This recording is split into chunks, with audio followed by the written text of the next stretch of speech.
Good morning, good morning, good morning, good morning, good morning po sa ating lahat. Mga katoto, kumusta po kayo? Ay nako, umaga na naman po, panibagong pag-asa, panibagong buhay ang atin pong matatanggap sa araw na ito. Mga katoto, tama po ba? Ay nako po, so tuloy-tuloy po tayo sa ating talakayan, mga katoto. Ano po?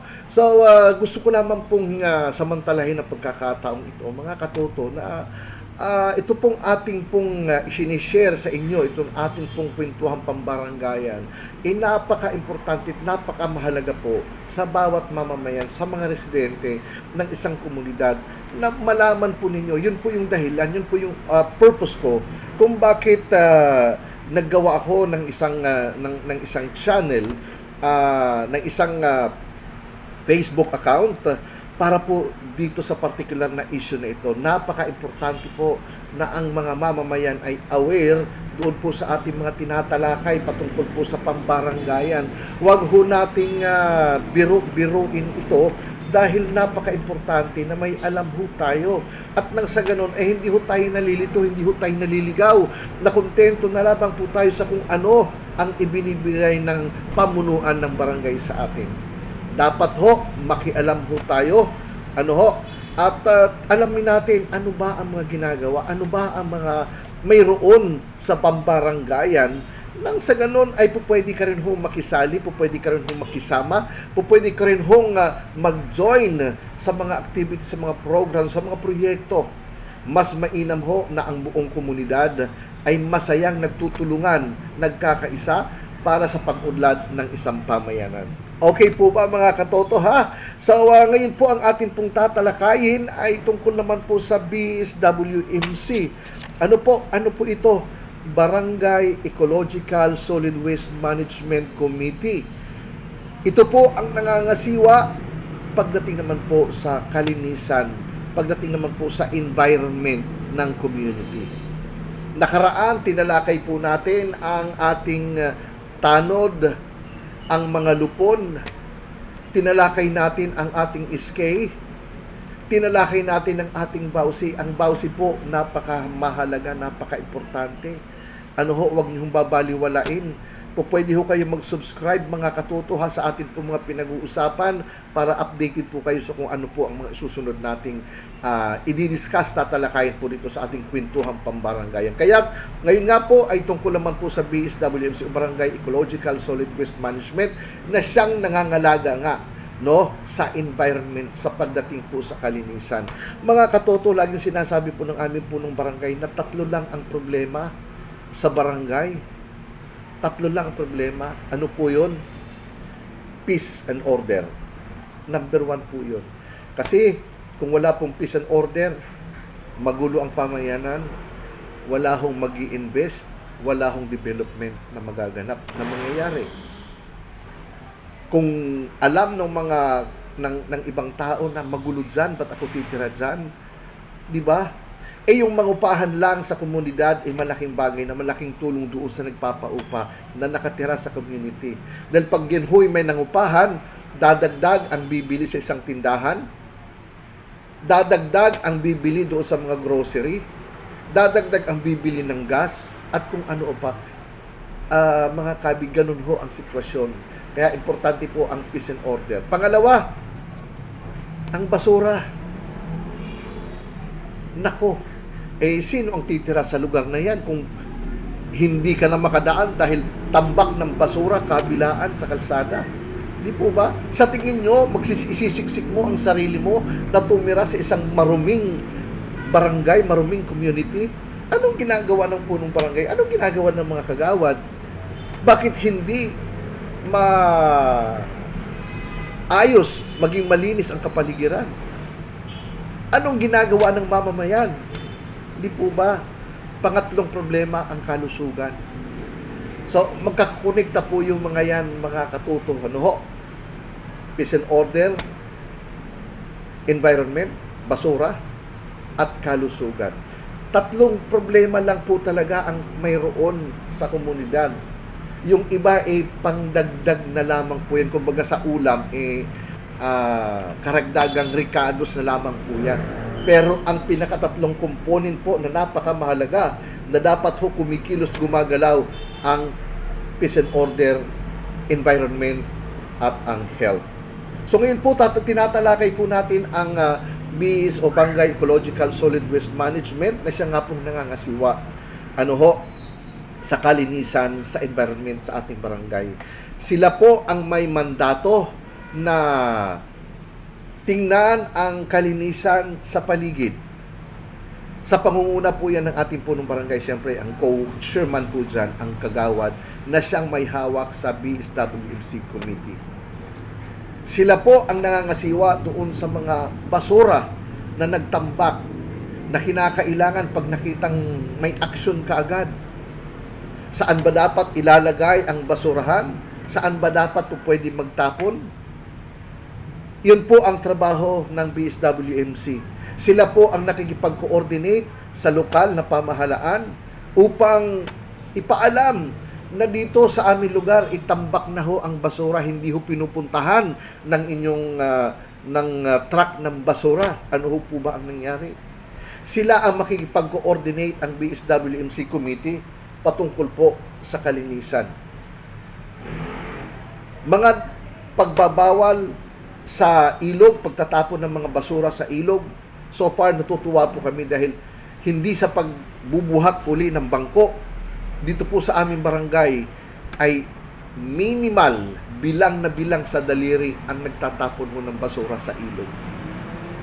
Dangat lamang kami ay nasa babang area, kaya yung mga basura sa taas, sa itaas, doon po sa mga matataas na lugar, isa amin pa rin po bumabagsak ang mga basura. Kami po ang naghahakot, kami po ang namumroblema. Mayroon hong batas na ginawa ang barangay, isa pong adaptation na ginawa ng barangay tungkol sa ordinansa ng syudad, ng lungsod ng Pasay, City Ordinance 43000 series of 2008, no? Known as Ecological Solid Waste Management Act of 2000. So dito ho may mga penalties kung sino man ho ang mga nagtatapon ng basura, mga nagtatapon ng mga graba na wala sa oras, wala sa panahon. Dahil dito naman po sa aming komunidad ay sa awa ng Diyos, 3 truck po ang pumapasok dito sa loob. Isang pang umaga, isang pang alas 9 o alas 10, at isa naman pong pang alas 6 ng hapon. Subalit ang nakakapagtaka, bakit hindi maubos-ubos ang problema sa basura? Ang number 1 ho dyan, ang segregation. Segregation ng nabubulok at hindi nabubulok ang solusyon nang sa ganon ay mabawasan ho ang dami ng basura na kinukuha at itinatapon sa isang komunidad. Kung wala pong segregation, kahit anong plano po ang gagawin, hindi mananatili at natiling mataas ang hinahakot na basura. Pero kung mayroon pong segregation, sa bagay ako naiintindihan ko po dahil ako mismo ginawa ko yung segregation, nabubulok at hindi nabubulok. May oras talaga, may pagkakataon talaga na medyo tatamarin ka.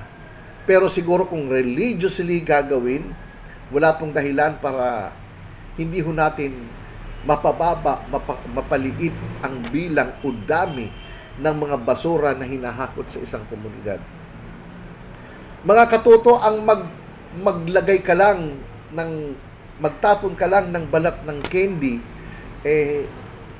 isa ka doon sa nagpapasakit ng ulo sa mga leader ng isang komunidad.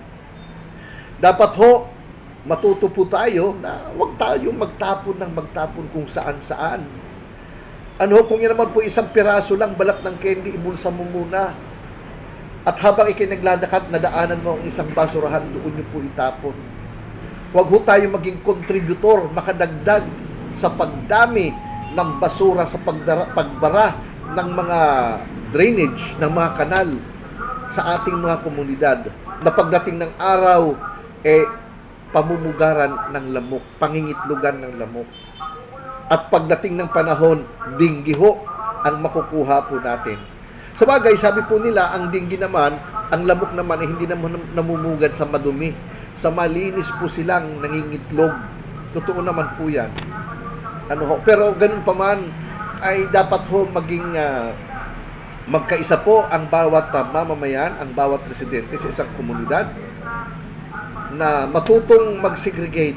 Sa una ho, napakahirap po talaga, sa totoo po lang. Napakahirap po, pero kung sasanayin po natin ang ating sarili na mag-segregate ng basura na bubulok at hindi nabubulok, pagdating ho ng araw, kukunti ho ang basurang maitatapon, makikita sa daanan na itinatapon. Sabi ko nga po, simpleng pagtatapon sa tamang tapunan, malaking tulong na po yan. Yung iba, walang pakialam, ihahagis lang, iiwanan dyan sa harapan ng bahay nila, bahala na kung sinong kukuha. Tapos kakalakalin ng ibang mga ngalakal, ikakalat. So, dumi, basura na ho. Nagkalat na sa barangay, nagkalat na sa kalsada. So, dapat ho, ang bawat isa ay makiisa. Hindi po ito trabaho lang ng namamahala sa barangay, ng punong barangay, ng mga kagawad, ng mga barangay workers. Trabaho po natin ito, magtulungan, magkaisa po tayo sa kalinisan. Mapanatili ang kalinisan ng ating environment. Alam naman po natin, di ho ba, sabi nga nila ang panahon, wala na talaga. Kunting ulan lang, mantakin nyo po, kunting ulan lang nagbabaha na. Dahil nga po, hindi ho natin napapangalagaan ang kapaligiran. Okay po ba? Magkaisa po tayo mga katuto, saan ka mang barangay naroroon.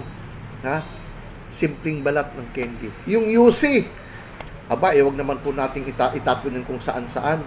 Papatayin yung itatapon sa kalsada, aapakan, dudurugin para mapatay yung apoy. Okay yon. Magandang ginawa mo dahil sinigurado mong hindi yan magkukos ng sunog. Pero yung pagtambak, pagdami ng basura, naging contributor ka. Sabi nga ng aming punong barangay, kung hindi mo kayang itapon yan sa tamang basurahan, lunukin mo, kainin mo. Di po ba? So, ilagay po natin sa tamang basurahan. Wag lang kung saan-saan natin itinatapon ang upos ng sigarilyo. Okay po ba mga katoto? Alright. Sige po. Sana po ay mayroon ho tayong napulutang aral, may nalaman po tayo tungkol sa BSWMC. Muli ito po ay pinamumunuan ng ating punong barangay, Coach Sherman ang kagawad. At ang pangunahin po nitong gawain ay i-maintain ang kalinisan ng komunidad, ng paligid at manguna sa papaano ang tama o wastong pagtatapon ng basura, pagsisegregate ng basura, i-encourage ang mamamayan na makiisa. Dito po dati sa amin, mayroon po kaming 1 kilong bigas, 1 kilong basura. So titimbangin, may 1 kilo kang basura na inipon mo, yung ginupit-gupit, yung mga plastic, yung mga pinagbalutan, bibili tayo, di ba? Bibili kahit balat ng candy, ginupit-gupit, inilagay sa bote, tinimbang 1 kilo. Pag may 1 kilo, 1 kilong bigas ang ibibigay. Maganda pong ideya, maganda yung proyekto. Ang problema po saan tayo kukuha? Wala ho tayong pamintinan ng bigas. Nauubos ang bigas, wala na hong pamalit. Di po ba? So ang ganitong proyekto maganda, pero kailangan din na may puhunan para nang sa ganung tuloy-tuloy ang programa at maingganyo ang ating mamamayan na maging malinis, matutong mag-segregate ng basura. Marami hong mga kaparaanan kung paano. Sa tambak na yung mga plastiko doon sa may ilalim ng aking lababo. Doon po yung mga nahihiya naman po akong magbenta. So ginagawa ko, ibinibigay ko na lang doon sa nangangalakan. Para sila ay makinabang na rin din, nabigyan mo sila ng konting tulong, di ba? At pati ikaw ay nakatulong ka rin din dahil, di ba? Isisegregate mo, hinihiwalay mo yung mga plastic na hindi namang matutunaw. So, kabawasan doon sa itatapon mo sa truck ng basura. Alright, mga katuto, maraming salamat po sa inyong pakikiisa. Please, nakikiusap po ako na i-like, i-share, mag-subscribe, At kung may mga katanungan kayo na maaari kong masagot sa abot ng aking kakayanan, sasagutin po natin. Alright, so maraming salamat pong muli. Magandang umaga sa ating lahat.